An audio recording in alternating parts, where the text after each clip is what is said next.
cineinc.com।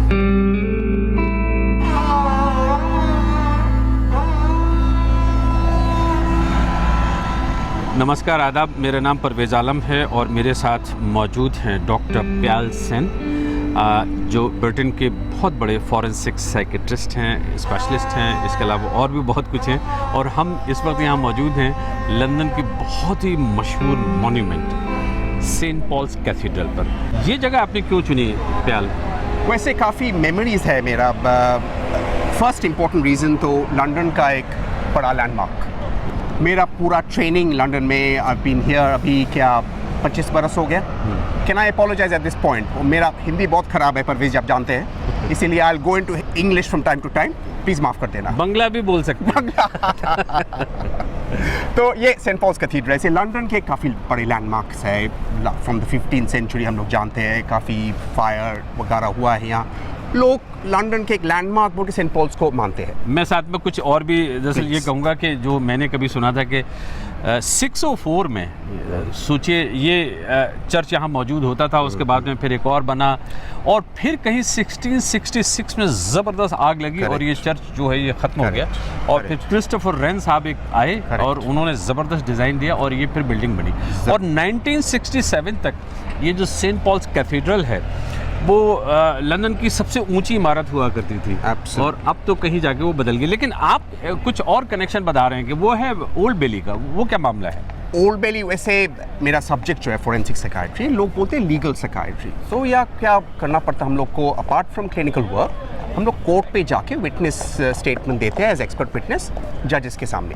Criminal trials भी हो सकता है, सिविल ट्रायल्स भी हो सकता है। पहले मैं ये ज़रा इस्टेब्लिश करना चाहता हूँ कि आप इस मुल्क में यानी ब्रिटेन में, मुझे पता है और कोई भी अगर जानना चाहे तो गूगल पर doctor Piyal Sen psychiatrist, psychologist, ऐसा कुछ फॉरेंसिक्स करके गूगल करके देख लें तो पता लगेगा। इस मुल्क के आप बहुत बड़े एक्सपर्ट हैं और यहाँ की अदालतों में आपकी पेशी होती है एज एन एक्सपर्ट। और इसके अलावा यहाँ की जो फेलोशिप है, साइकेट्रिस्ट एसोसिएशन वगैरह वगैरह, वो सब के आप मेंबर हैं। तो आप बहुत ज़्यादा जानते हैं फॉरेंसिक्स कि ये लफ्ज़ अब हमें भारत में भी सुनने को मिलता है। ये फॉरेंसिक्स है क्या जिसके आप एक्सपर्ट हैं? हाँ, तो very simply, first of all मैं उतनी बड़ा job, you are very kind in introduction, ऐसी बात नहीं है। मेरी जैसा काफ़ी अदर साइकियाट्रिस्ट है, इस पे प्रैक्टिस करते हैं। बट ये बोलना चाहिए forensic very simply means legal psychiatry.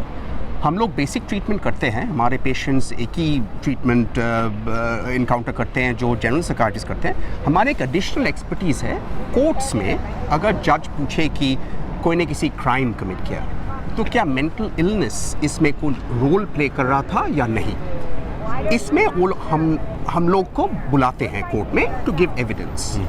और एक बात है यहाँ लीगल साइड में, व्हाई दिस इज इम्पोर्टेंट, अगर ये साबित हुआ कि somebody has committed a crime due to a mental illness, इस देश में you can actually go to a hospital from the courts as opposed to going to prison। अच्छा, ये मुझे अब ज़रा सा बता दीजिए कि इस देश में यानी कि ब्रिटेन में जो साउथ एशियंस हैं, ख़ास तौर पे हिंदुस्तानी, पाकिस्तानी, बांग्लादेशी, उनके मेंटल हेल्थ से रिलेटेड क्या इश्यूज़ हैं, किस तरह की फ़िक्रें हैं, किस तरह की परेशानियाँ हैं या बीमारियाँ हैं उनको मेंटल हेल्थ से रिलेटेड? हाँ, वैसे तो ब्रॉडर कम्युनिटी के जो प्रॉब्लम्स इनके दे फेस द सेम, लेकिन कुछ issues specific to the South Asian community हम लोग जानते हैं। Suicide and self harm in Asian women, that is much higher than. आप ये कह रहे हैं कि आत्महत्या के जो केसेस हैं, घटनाएं हैं, वो जो एशियन, मतलब ये हिंदुस्तान पाकिस्तान से आने वाली महिलाएं जो साउथ एशिया से उनमें बहुत ज़्यादा हैं, ख़ास तौर पे। और सेल्फ हार्म आप ये कह रहे हैं, मतलब अपने आप को नुकसान पहुंचा लेना, यानी अपने को चोट पहुंचा लेना किसी तरह से, ऐसा क्यों है? कॉम्प्लेक्स फैमिली फैक्टर्स, और ऐसी है कि there is a little bit of a distance between यहाँ पे women who've grown up here, expectations of them, and South Asian community within the family structure, इनके जो expectations, दोनों में there's a big distance, there's a big gap. I think women, they feel it much more. And coupled with that, if the family structure, if the partner, husband is not supportive enough, there is, say, problem of domestic violence, there is alcoholism in the husband, all these factors exacerbate it. Or linked to that, that's another factor amongst males, Asian males, ये alcoholism के problem is a bit more. प्याल, इस मुल्क में यानी कि Britain में जो भारत पाकिस्तान वगैरह से आने वाली महिलाएं हैं, ख़ास तौर पे जो डोमेस्टिक वायलेंस है, जो औरतें हैं, उनके केसेस बहुत ज़्यादा रिपोर्ट होते हैं कि उनके साथ में उन्हीं के जो हस्बैंड जो लोग उनको लेके आते हैं भारत से, पाकिस्तान से या बांग्लादेश से, बहुत ज़्यादतियाँ करते हैं और वायलेंस की काफ़ी केसेस रिपोर्ट में आती है। ये बात सही है? ज़रूर। इनफैक्ट तो हमारे यहाँ से जो लोग आते हैं, मतलब मैंने इसलिए कहा जो साउथ एशिया के देशों से, तो वो इतने वायलेंट क्यों होते हैं औरतों के साथ में? ऐसी बोलना, suppose it's wrong to say कि they are naturally more violent, लेकिन डोमेस्टिक वायलेंस के इंसिडेंट्स डेफिनेटली इट्स हायर। मतलब ये कि जो दूसरी कम्युनिटीज़ हैं उनके मुकाबले में आप ये कह रहे हैं कि जो साउथ एशिया से आने वाले जो कम्युनिटीज़ हैं उनमें डोमेस्टिक वायलेंस यानी कि घरेलू हिंसा के मामलात इस मुल्क में ज़्यादा होते हैं? ज़्यादा होते हैं, और इस मुल्क में और इंडिया में भी इट्स अ सिमिलर। इंडिया में तो खैर एक ही कम्युनिटी है जिसको कहेंगे बात इंडियन कम्युनिटी, लेकिन यहाँ पे गोरे भी हैं, काले भी हैं, कैरेबियन भी हैं, लेकिन साउथ एशियंस में ज़्यादा होते हैं। देयर आर अदर कम्युनिटी जहाँ पे होता है। ऐसा बोलना ठीक होगा कि नॉर्मली मेंटल इलनेस के जो प्रेवलेंस, ये दो एरिया, वो जो डिप्रेशन इन एशियन वुमेन और अल्कोहलिज्म इन मेन, ये दो greater than the white community. और domestic violence, that is something which is also more prevalent among certain sections of the Asian community. Doctor Piyal Sen, ये जो violence है, domestic violence जिसकी तरफ आप इशारा कर रहे हैं कि यहाँ औरतों में, साउथ एशिया से, भारत पाकिस्तान से आने वाली लड़कियों में, महिलाओं में उनके खिलाफ ज़्यादा होता है, क्यों होता है? ये often it's linked to, again, कुछ attitudinal issues आता है इनके अंदर. There is generally it's very hidden away, लेकिन जब रिपोर्ट होता है, you find often the women are presenting with some problems, तभी रिवील होता है कि there is domestic violence in the household. I think one reason is very enmeshed family structures amongst Asians. काफ़ी लोग अभी भी जॉइंट फैमिली में रहते हैं, you are part of an extended family where there are brothers, you know, वो mother in law, father in law एक साथ रहते हैं। That causes its own stress. Economic condition इनके अंदर आता है। Another complicating factor is if there's some alcohol problems in the husband. Combination of all this, which is, I think the family enmeshed bit is more specific to South Asian community. And uska jo stress, that is one of the commonest reasons. और mindset भी कुछ इस तरह का है? Mindset भी, there is definitely an attitude के हिसाब से element. ओके, यहाँ से अब हम आते हैं सीधे भारत पाकिस्तान में। मैंने जैसे पहले कहा था कि WHO की एक रिपोर्ट थी और उसमें साफ कहा गया कि India is the most depressed country. जो सबसे ज़्यादा इस वक्त दुनिया में डिप्रेशन के केसेस हैं वो भारत में होते हैं। उसके बाद में फिर दूसरे देशों का नंबर आता है 57 मिलियन के आसपास। ये 5 साल पुरानी थी, लेकिन अब तो लोग ये कहते हैं ये 70 मिलियन तक की तादाद हो सकती है जो कि मेंटली डिस्टर्ब या डिप्रेस्ड लोग हैं, अवसाद जिसको हिंदी में बोलते हैं, जहनी परेशानियों के शिकार हैं और जो जहनी बीमारियां हैं उनके शिकार हैं। ये इतने ज़्यादा केसेस क्यों हैं इंडिया में, और हो क्या रहा है कि पिछले 10 साल में आपको लगता है ये ज़्यादा हुए हैं, कम हुए हैं? ये दो चीज़ बोलना चाहिए यहाँ। फर्स्ट ऑफ ऑल, हाँ, नंबर ऑफ केसेस, यस, मैं एग्री करता हूँ, it is one of the highest, लेकिन what one has to take into account is a population. As a percentage it is still a lot less. जो figures हमारे पास available है, is still a lot less than western community, like say England for example. यहाँ पे हम लोग बोलते हैं कि 1 in 4 people, 1 in 4 of the normal population, उनके कुछ ना कुछ मेंटल हेल्थ प्रॉब्लम्स है। Is that high compare to that? जो स्टडीज़ हम लोग जानते हैं about Indian community, it's they are between 6 to 10%। Okay, कहीं एक इसकी भी प्रॉब्लम हो सकती है, और है भी, बहुत बार लोग बताते हैं कि रिपोर्ट कम होते हैं वो इंसिडेंट्स इंडिया में। यानी मिसाल के तौर पे एक स्टिग्मा अटैच्ड है कि अगर किसी को ज़रा सी भी जहनी तकलीफ़ है, कोई मानसिक रोग है किसी भी तरह का, या परेशानी हो सकती है, वो डॉक्टर के पास जाने में या साइकेट्रिस्ट के पास जाने में झिझकते हैं, शर्मिंदगी का उनको एहसास होता है, और कहीं ऐसा लगता है कि माथे पे कलंक लग गया, जो बड़ी पुरानी और दकियानूसी किस्म की मैं समझता हूँ धारणा है। आपका क्या ख्याल है? ज़रूर, फुल्ली एग्री करता हूँ। ऐसी है कि any survey in a community like in a country like India is very difficult. आप जानते हैं ये मुझसे ज़्यादा अच्छी जानते हैं। It is done, it is being done. पहले फिगर्स ही नहीं था, अभी national mental health surveys every year हो रहा है, वहाँ से these figures are coming through. Like Lancet यहाँ के काफ़ी मशहूर मेडिकल जर्नल है, वहाँ 2013 में they did a big report specifically focusing on India and China. तो बोल रहे हैं in terms of amount of mental illness and a very important factor वो देख रहे थे वहाँ, life productive days lost due to mental illness. India and China ये तो मैक्सिमम इन द वर्ल्ड। बहुत ज़्यादा मतलब बीमारी और परेशानी की वजह से लोग काम भी नहीं कर पा रहे हैं, और जो प्रोडक्टिव डेज यानी काम करने के जो दिन हैं वो भी ज़ाय होते हैं। और समझा ये जाता है कि जो सबसे ज़्यादा जो डिसेबल करेगी कम्युनिटी को, या जिसमें कि लोग काम करने के ज़्यादा योग्य नहीं रहेंगे। आमतौर पर लोग समझते हैं कि दिल की बीमारी वगैरह ये सारी बीमारी तो अपनी है ही हैं, लेकिन डिप्रेशन अगर किसी को है और गंभीर है सिरे से, तो वो भी काम नहीं कर पाता है ना। तो मैं ये जानना चाहता हूँ कि ये इंडिया में जो अब इतने केसेस रिपोर्ट हो रहे हैं ख़ास तौर पे, और जहाँ तक मुझे लगता है कि नौजवानों में ज़्यादा हो रहे हैं, आप कंफर्म कर सकते हैं इसलिए कि आप एक्सपर्ट हैं, मैं तो एक जनरल लेवल पे बात कर सकता हूँ, वो क्या वजह है? ये डिप्रेशन किन में हो रहा है, क्यों हो रहा है?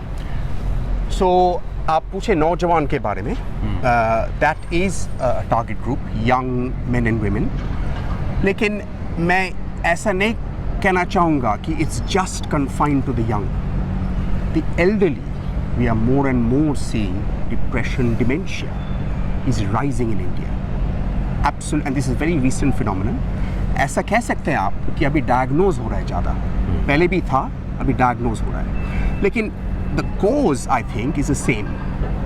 India has very rapidly moved from a relatively kind of developing state to almost a highly developed state in terms of the way its people are seeing things, जो पैसा, what amount of money you have, education, it's been very rapid. मैं अगर उसको summarise करूं या इख्तिसार के साथ संक्षेप में अपनी बात कहने की कोशिश करूं, तो जो मैं ये समझा, इसलिए कि आप अंग्रेज़ी में बोल रहे हैं और मैं ये चाहता हूं कि ज़्यादा से ज़्यादा लोगों तक ये प्रोग्राम पहुंचे, ख़ास तौर पे उन तक जो शायद अंग्रेज़ी और हिंदी के मामले में थोड़े से कमज़ोर हो सकते हैं, उनका हाथ तंग हो सकता है। वो ये है कि अर्बनाइजेशन यानी जो शहरीकरण हुआ है उसकी वजह से केसेस बहुत ज़्यादा हो रहे हैं। ज़रूर।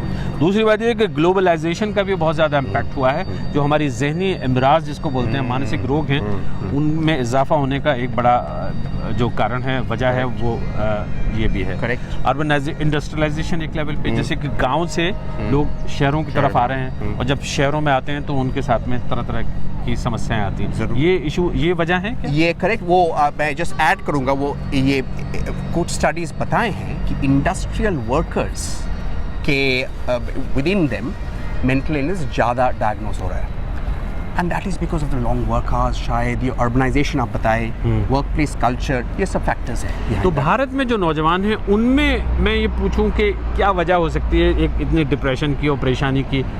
आत्महत्या का रेट यानी सुसाइड का रेट भी बहुत ज़्यादा हो गया है। हाँ, absolutely. I would say, और आप ट्रांसलेट कर दीजिए after I've spoken. It is definitely, there's a huge societal change going on. और जो लोग young people वो फील कर रहे हैं सबसे ज़्यादा, क्योंकि they are feeling the pressure from school, the pressure to perform.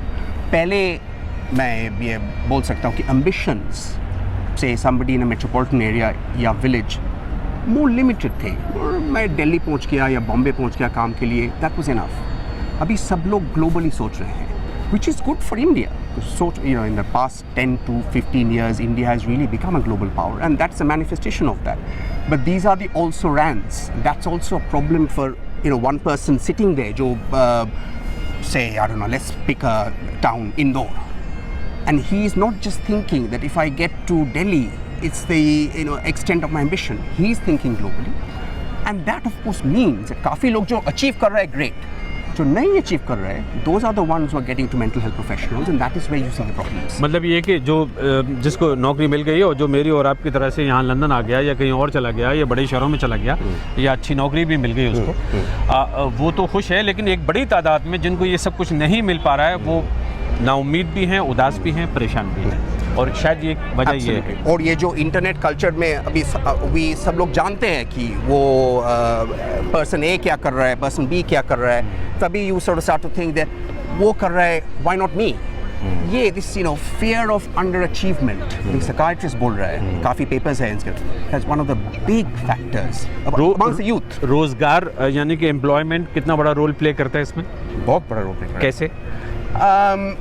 Professions आप देखिए, मेडिकल इंजीनियरिंग, एक पेपर पढ़ा था हम उस दिन, मेडिकल इंजीनियरिंग एंट्रेंस जो अभी भी lots of bright students sit for it, you find 1% get in, but the other 99% they are studying, there are tutorials, there's pressure from parents, all of that means that those who are also ranks, they are really losing out. well, नौकरी या status position, financial income, all of that comes into it. और आप पूछ सकते हैं कि पहले था तो अभी what is different? I think वो जो बताया, ambition का scale, मतलब वो जो महत्वाकांक्षाएं हैं, जो लेवल ऑफ एस्पिरेशन है नौजवानों में, उनके माँ बाप ने, उनके घर वालों ने इतना ज़्यादा ठूस के रख रखा है, और उनके जहन में भी है कि मेरा पड़ोसी इतना आगे निकल गया, जिसको आम जबान में बोलते हैं भला इसकी कमीज़ मेरी कमीज़ से सफ़ेद कैसे? एक कहीं वो जो करेक्ट एक मुकाबला है करने का और आगे निकलने का। और भारतीय लोगों में आपका ये कहना है कि, या साउथ एशिया से जो खास तौर पे आने वाले हैं, भारत तो उनमें सबसे आगे है, ये जो लेवल ऑफ एस्पिरेशन है नौजवानों में बहुत ज़्यादा पैदा कर देते हैं हम लोग, एम्बिशन, एकदम आगे चल के उनको एकदम बहुत सब कुछ करना है एकदम, और वो हो पाता नहीं है। हो पाता नहीं, एम्बिशन खराब चीज़ नहीं है, बट जब हो पाता नहीं है, इसीलिए फिर parental pressure, family pressure, all of that, and the youth are suffering, plus influence of the media, you are getting सारे वर्ल्ड के programs are coming into your living room. You are seeing that, and of course your aspirations go up. Not just in foreign programs, also Bollywood, desi programs. अरे देसी programme में भी अगर आप TV serials वगैरह उठा के देखेंगे, जो खास तौर पे जैसे हिंदी में भारत में इतने बन रहे हैं, अंग्रेजी में भी एक बना है अभी फिलहाल, इनसाइड एज, उसमें एक जो लेवल है वो बहुत ही ऊंचा दिखाते हैं, ऊंचा इस सेंस में दिखाते हैं कि खाते पीते लोग बाग हैं, हर वक्त सुबह से लेकर शाम तक शराब पीते रहते हैं, बेहतरीन कपड़े पहनते हैं, लड़कियां जो हैं वो ब्यूटी पार्लर्स में पड़ी रहती हैं वगैरह वगैरह, क्या शान। तो ये सारी चीज़ें आम आदमी को लगता है कि शायद जिंदगी का चलन यही है, यानी उनको भी इसी तरफ जाना है। एकदम इंडिया के हवाले से, पाकिस्तान के हवाले से भी सिचुएशन जो है वो बहुत ज़्यादा सीरियस है, गंभीर है, तशवीशनाक है कि एक बड़ी तादाद में लोग जहनी इमराज, मानसिक रोगों का शिकार हो रहे हैं, और बदनसीबी की बात यह है कि ना तो समाज तैयार है, ना ही सरकारें तैयार हैं। ये बात सही होगी कि जैसे जो सुविधाएँ, सहूलियात, फैसिलिटीज़ हैं वो किस तरह की हैं इंडिया पाकिस्तान में? वैसे अगर स्टैटिस्टिक्स देखा जाए तो अगर आप साइकियाट्रिस्ट पूछें तो some statistics बोल रहे हैं कि there are 3 psychiatrists for 1 million of the population of the Indian population. 10 lakh लोगों पर सिर्फ तीन है। 10 लाख लोगों के लिए 3 साइकियाट्रिस्ट हैं। तो there is definitely a big shortage there. Psychologists तो उससे भी कम। तो इसीलिए solution through psychiatry नहीं, solution has to be more at a kind of primary prevention level. हम लोग बात कर सकते हैं, but lots of faith healers जो होते हैं, जो छोटा जगह में गांव में जाए, झाड़ फूंक करने वाले, और जो कुछ मज़ारों पे होते हैं मुसलमानों में, हिंदुओं में, कई मंदिरों में भी होते हैं। फिर किसी कोई कहता है मुझे माता आ रही है, कोई कहता है मुझे सैयद बाबा आ रहे हैं, कोई कह रहा है मुझ पे जिन आ रहे हैं। एकदम ये सब वैसे जिन वगैरह आते तो नहीं है ना? माता ज़्यादा मैं बोलूँगा कि ज़्यादा से को क्या आता है ये बताइए पहले। अंग्रेज़ों को भी जिन आता है, वो रानी आते हैं, राजा आते हैं, तो वो उनके जिन्स हैं, तो इट कम्स। अच्छा, इनको ये लोग यहाँ पे इस तरह की होती है कि राजा रानी आ रहे हैं दिमाग में, क्वीन आ रहा है, queen is talking to me होता है, उसके ट्रीटमेंट। तो problem is the same, is mental illness. मैं उसको इसलिए देखिए, भले मैंने मुस्कुरा के बात की, लेकिन ये मामला है गंभीर, इसलिए कि जब जिसको आता है उसकी ज़िंदगी तल्ख होकर रह जाती है। तो ये बहुत सीरियस सब्जेक्ट भी है, लेकिन ये कि इंडिया पाकिस्तान में ख़ास तौर पे, बांग्लादेश वगैरह में, उसमें ये होता है कि सोसाइटी उसको डॉक्टर के पास में नहीं ले जाती। मतलब ये कि साइकियाट्रिस्ट तो वैसे भी, जैसे आपने कहा कि इतनी कम तादाद में है, लेकिन ये कि इलाज भी नहीं कराते हैं, और शायद इसलिए भी नहीं कराते हैं, एक बड़ी वजह ये होती है स्टिग्मा, कि सब जो है जिसको दिखाएंगे तो लोग ये कह देंगे अरे ये पागल थोड़ी है, एकदम, मतलब पागल कह देते हैं। ये किसी को डिप्रेशन भी है तो उसको कह देते हैं पागल। एकदम, ये समस्या है, ये समस्या है, एवं particularly amongst the rural and metropolitan areas. I think big cities में थोड़ा इम्प्रूवमेंट हो रहा है, अवेयरनेस थोड़ा इम्प्रूव कर रहा है, काफ़ी वॉलंटरी ऑर्गेनाइजेशंस काम कर रहा है इस फील्ड में, सो अवेयरनेस बढ़ रहा है। लेकिन I think metropolitan areas, rural areas, it's a huge problem. इसीलिए I think the solution is to work collaboratively with the primary health care workers. किसके साथ? वो जो गांव में जो प्राइमरी हेल्थ केयर वर्कर्स रहते हैं ना, जाते हैं वो प्राइमरी हेल्थ सेंटर में काम करते हैं, आउटरीच करते हैं, उनके साथ काम करना will be the solution to this. उनके मेंटल हेल्थ अवेयरनेस इंक्रीज करना so that they can actually pick up problems, ये जिन वगैरह दे पिक अप, हाँ ये साइकेट्रिक प्रॉब्लम है, इसको डॉक्टर के पास ले जाना चाहिए। That is where the intervention has to happen. और ये जो हमारे फेथ हीलर जो आप बता रहे थे कि ये जो ओझा झाड़ फूंक, इनके साथ काम करना सबसे अच्छा रहेगा। मतलब ये कि उनको थोड़ा ट्रेन करें, समझाएं उनको थोड़ा ट्रेन, एग्जैक्टली। जो परेशान है, और बस आप यूँ समझ लीजिए जैसे फैज़ की लाइन है कि दर्द आएगा दबे पाँव लिए सुर्ख चराग, कि ये जो दर्द है जो डिप्रेशन का आता है वो कहाँ से आता है, कैसे आता है, और पूरी शख्सियत को दबोच के रख देता है। ना खाने का दिल करता है, ना पीने का, ना बात करने का। कोई हंसे तो जहर लगता है कि ये इंसान हंसता क्यों, ये खुश क्यों होता है। तो जिस पर गुजरती है वो जानता है। इसको कम करने के लिए हम सोसाइटी के लेवल पे, कम्युनिटी के लेवल पे, समाज के लेवल पे क्या कर सकते हैं? फर्स्ट थिंग जो बोलना चाहिए, आप जो बताया ये फिल्म्स बन रहा है, all of this is very welcome, क्योंकि जो स्टिग्मा वो सबसे बड़ा बैरियर है फॉर दिस पर्सन जो आप बताए इनके सिम्टम्स, जो बीमार है, परेशान जो बीमार है, वो डॉक्टर के पास जाना इटसेल्फ इज़ अ बैरियर, क्योंकि उनकी माँ बोल रही है, पिता बोल रहे हैं, नहीं तुम पागल नहीं हो, क्यों जाओगे साइकियाट्रिस्ट के पास। That is a big problem. तो इसीलिए मोर दिस डिस्कशन, फिल्म्स बने, लोग यहाँ पे जो ये 1 in 4 मेंटल इलनेस, ये it took a lot of time to get there. पहले तो यहाँ पे भी was very very stigmatising, mental illness, investment minimal. मतलब यहाँ पे भी आप ये कह रहे हैं कि एक ये अब से कुछ साल पहले ये मसला था कि लोग बिल्कुल एक स्टिग्मा था। स्टिग्मा मतलब ये कि किसी तरह से समाज में लगता था कि ये बहुत बुरी चीज़ है, डॉक्टर के पास या साइकियाट्रिस्ट के पास नहीं जाना चाहिए। हाँ, और डॉक्टर्स ये लोग डॉक्टर्स नहीं है, ये मेडिकल, ये तो डायबिटीज़ नहीं है, हाइपरटेंशन नहीं है, ये जाके थोड़ा वॉच अ फिल्म और जाके थोड़ा खेल लो, ठीक हो जाएगा, ऐसे एटीट्यूड यहाँ पे भी था। It's taken time to move. India is also in that kind of transition, but ये जो आप बोल रहे हैं ना, more discussion in the mass discussion about this. आप क्या कहेंगे कि अगर फर्स्ट करो किसी को ज़रा सी भी ज़हनी समस्या है, परेशान है, बीमार है ज़रा सा भी, तो क्या करना चाहिए, दिखाना चाहिए? I think the first step should be to जो जीपी, जो लोकल डॉक्टर है, अगर ऐसा हो कि it is having an effect on the day to day life, उसके पहले तो you can talk to family, that's the best way, somebody who is an informed friend, doctor को दिखा सकें, या कुछ ऐसे जो जानकार दोस्त है या आपके परिवार में, फैमिली में कुछ पढ़े लिखे समझदार अगर लोग हैं, उनसे बात करना, that will be the first step. हालांकि बड़ा मुश्किल है ये किसी समझदार आदमी को फैमिली में मिलना। इसीलिए दैट्स द प्रॉब्लम। इसीलिए किससे बात आप बता रहे यूनिवर्सिटी, वहाँ पे थोड़ा अवेयरनेस हो among the professors and lecturers, so students लोग कंफर्टेबल फील करते हैं कि I can go to somebody in a position of authority, lecturer, my tutor, उससे बात करें। But that tutor also needs to know जे what to talk about. The tutor then and you've got a mental health problem, that becomes an issue. So I think it's very important, जो यहाँ पे बोलते हैं, and exactly true for India, teachers, college professionals, doctors, primary healthcare workers, they have to have the awareness.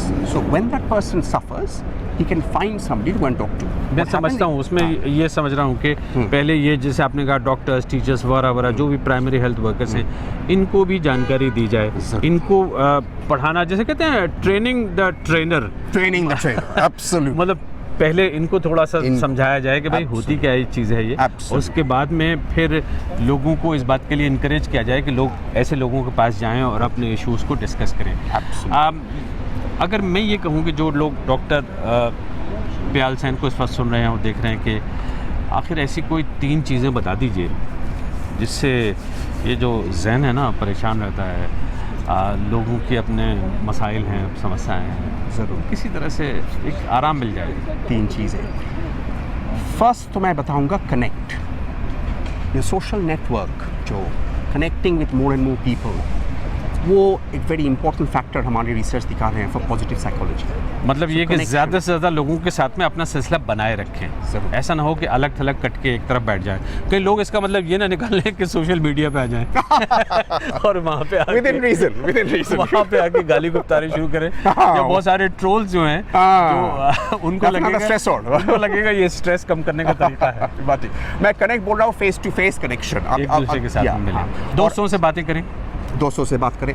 I think जो आप बताएं social media very important, क्योंकि आज हम लोग सब ज़्यादा से ज़्यादा टाइम फेसबुक में या ट्विटर में बिता रहे हैं। वो जो face to face contact of value needs to be re-established. So connection मैं बोल रहा हूँ face to face connection, not necessarily through Facebook. आपस में मिलने जुलने बात आपस करें। में, तो यही बड़ी दिलचस्प बात है कि अगर लोग आपस में बातचीत करते रहें, लगातार बात करते रहें, तो उससे कुछ प्रॉब्लम कम हो जाती है ना।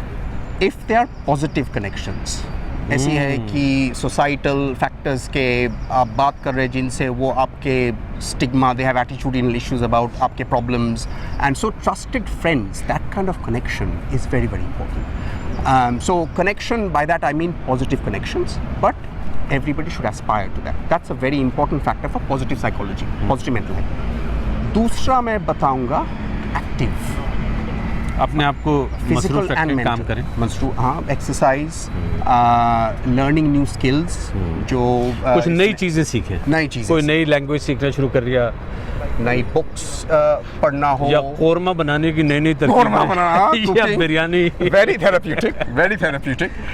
मैं तो ये करता हूँ। फैंटास्टिक, इसीलिए आपका मेंटल हेल्थ जो मैं देख रहा हूँ हाँ। एकदम पॉजिटिव और सेहत भी अच्छी खासी है माशाल्लाह। जरूर जरूर।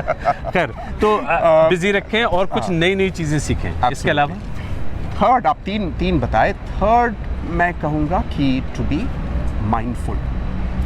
And what is mindful mean? It's हमारे योगा जो फिलॉसफी है, हमारे पुराने फिलॉसफी में काफ़ी दिन से they been talking about this, लेकिन अभी in western science also it has come. What it means simply is to be aware of how you are interacting. So almost dissociating yourself from yourself and looking in and looking at how you're feeling. हम लोग बोलते हैं mindful, कोई they talk about being self-aware. Very important factor. और हम लोग करते नहीं हैं। We are day to day, we are running from pillar to post, करते रहते। एक 10 मिनट या 15 मिनट हम लोग बैठते नहीं, सोचते हैं how am I doing today? What was it like? What was the day like? What did I do badly? हम करते नहीं है। And it sounds very wishy-washy. मतलब थोड़ा सा वक्त अपने लिए निकालें और ज़रा सा सोचें कि आज हमने क्या किया, या मेरी किसी हरकत से किसी का दिल दुखा है या नहीं दुखा, या कोई अच्छी बात की थी मैंने, उसको एक बार याद कर लें, खुश हो जाएं। थोड़ा सा अपने आप को एक किसी पेडेस्टल पे चढ़ के या एक अलग जगह से देख के थोड़ा डिटैच करके अपने आप को देखें। एकदम। ऐसा ना हो कि आईने के सामने खड़े होकर ज़्यादा देखें और इसलिए ऐसी तरह के program I am very much against, क्योंकि देखना पड़ता है अपने आप को, दैट्स नॉट ऑलवेज अपने आप को देखना पड़ता है। एक तो ये भी है। दूसरी बात बस मैं ये कहूँगा, चलने से पहले प्याल आपके साथ में बहुत लंबी बातें हो सकती हैं, लेकिन आपको डेनमार्क जाना है। Denmark hill, which it was Denmark. अच्छा, वो हमारे किंग्स कॉलेज वहाँ पर डेनमार्क हिल एक जगह है, वहाँ जाना है। हाँ, अच्छा। तो डेनमार्क हिल, हाँ, it's about an hour's place from here, तो okay, it's been a pleasure. दूसरी बात ये है कि हाँ जी, मैं इस नोट पे यहाँ पे इस बातचीत को ख़त्म करता हूँ कि फैज़ की एक बहुत मशहूर दुआ है और उसमें 2 लाइनें हैं। तो जिनको भी किसी तरह की जहनी प्रॉब्लम है, मसला है, उनके लिए 2 लाइनें एक साइकेट्रिस्ट की तरफ से हैं कि वो जिन्हें ताबे गरां बारी अय्याम नहीं, उनकी पलकों पे शबो रोज़ को हल्का करते। आइए हाथ उठाएं हम। क्या बात, बहुत बहुत शुक्रिया आपका। Thank you Parvesh, it was a pleasure. cineinc.com